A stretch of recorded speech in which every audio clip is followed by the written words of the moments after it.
and the issues that have caused cancellation of classes and other problems for us. According to an African proverb, when elephants fight, the grass suffers. The leaders of the Durham Committee on the Affairs of Black People refuse to just stand by and watch students become collateral damage in the battle raging in Durham Public Schools.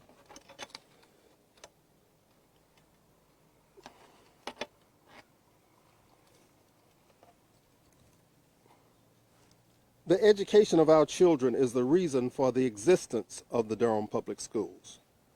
When classes are being canceled because of disagreements over pay matters, as has happened on several occasions recently, education is being disrupted.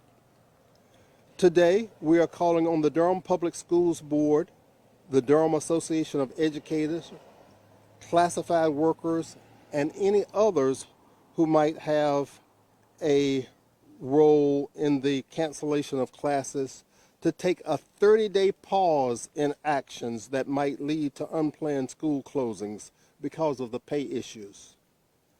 During that 30-day period, we urge all parties involved to make diligent efforts to come to a resolution that will work in the best interest of all of the parties concerned.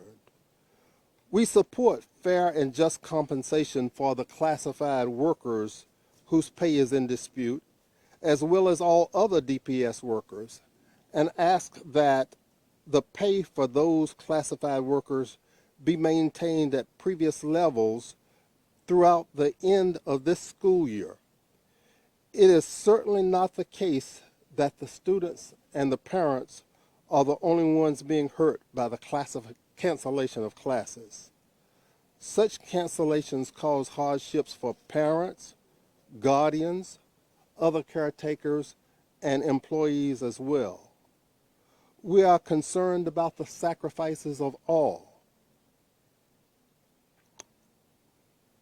In the event that there are future school cancellations, we call on the system to make the best use of all available technology to enable remote learning. This is a Durham Public Schools issue, but it affects every citizen of the city and county of Durham.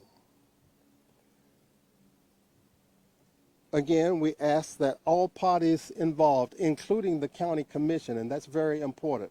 We think the county commission needs to step up and become actively involved in this issue because they are the primary funding source for the schools. And we don't believe that the role that has been publicly played by them thus far is sufficient to bring about a resolution to this crisis. So, recapping, it is our belief that the fundamental issue that needs to be kept in mind in this current situation is the welfare of our students. The welfare of our students. That's what it's all about. We also want, again, a 30-day pause of actions that could lead to future cancellations. We want the school board and the county commission to be involved in bringing about a resolution, and we want pay to be maintained for our classified workers. That, ladies and gentlemen, is the essence of what we, the Durham Committee, are proposing at this time. I'll be happy to take any questions you might have. When you say pay being maintained, do you mean at that higher October level from the salary that was maintained through February? Yes, that is correct. Are you calling on the district to involve the state at all at this point? We are not calling on the state at this point, no. We think this is a local issue. Why take the initiative, as an organization, as a committee, to do something like this, to make these calls? As I look at what's happening in the city of Durham right now, there is no greater current issue than this issue affecting the well-being of our children. We think it demands action, and we think it demands that the Durham Committee step forth to make it known what a priority issue this is and should be for all of us. There's concerns raised in the community that former Superintendent Muzanga was made to be a scapegoat, and the loss of a prominent black leader in the community was a concern to some folks here. I wonder if you have any thoughts on that. We are not at this point so concerned about finger pointing and blame for what has happened. We think Dr. Mubinga was a very good superintendent for Durham schools. We thank him for his service. We don't know what happened behind closed doors to lead to his resignation. But what we are about right now is moving forward with what will it take to solve this problem and work to the benefit of all of our Durham Public Schools students. You mentioned intervention from the Durham Board of County Commissioners. What kind of recommendation do you have as far as that intervention goes? With regard to the county commissioners, that gets to be a numbers issue.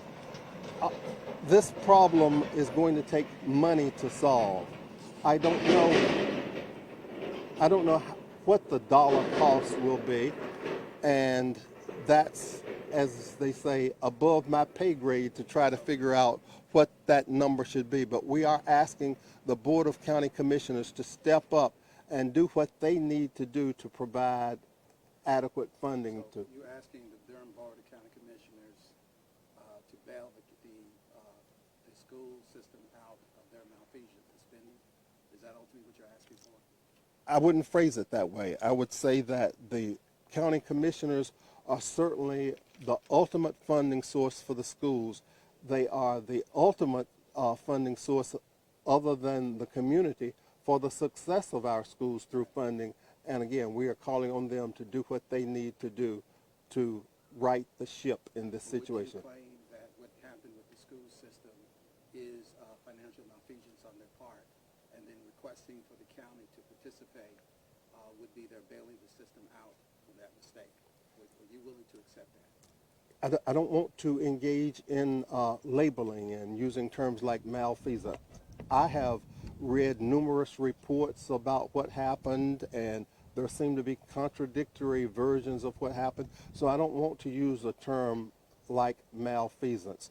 What I know for sure is that we have a problem, and somebody needs to step up to fix it, regardless of who's to blame for getting us into this Would situation. you own the fact that that is essentially a bailout? If you insist on using the word bailout, sure, I'll go with that, sure. Does the committee intend to put forward a member to represent on the meet and confer team that will be meeting with the public school district? We don't see a role for ourselves in terms of having participation in the meet and confirm process that's going forward.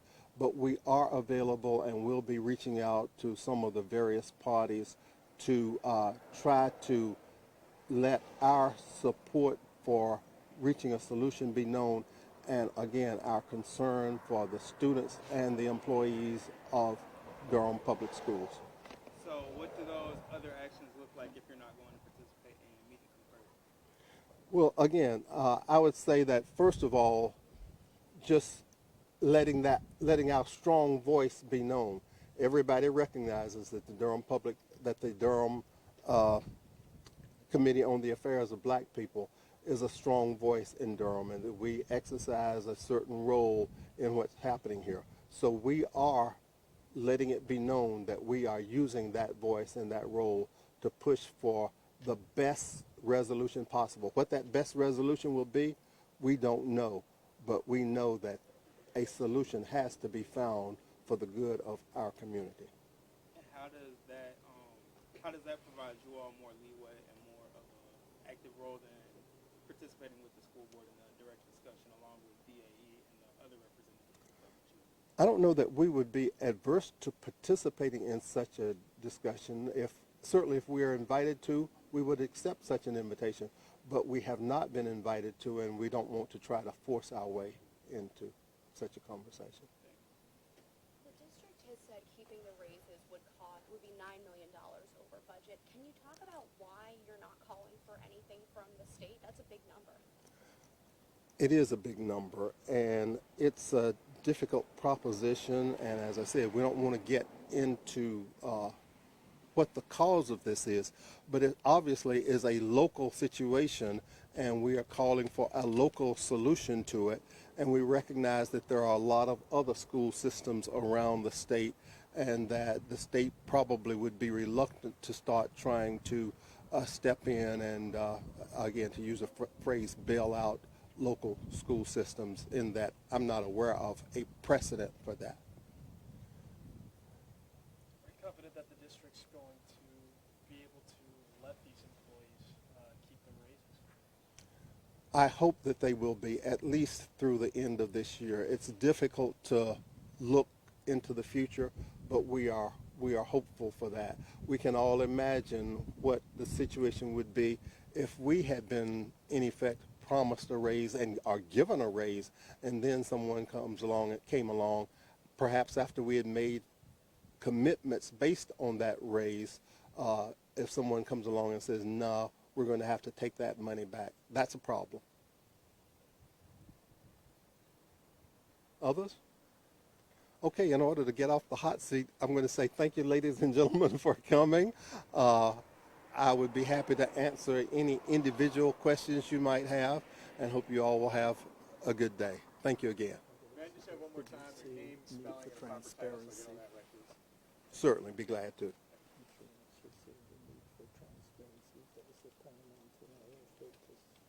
Absolutely. I want to thank our legal redress chair for helping me to remember at least one of the things that we were intending to say that I forgot, which is we want to emphasize the need for transparency in this whole process as we go forward.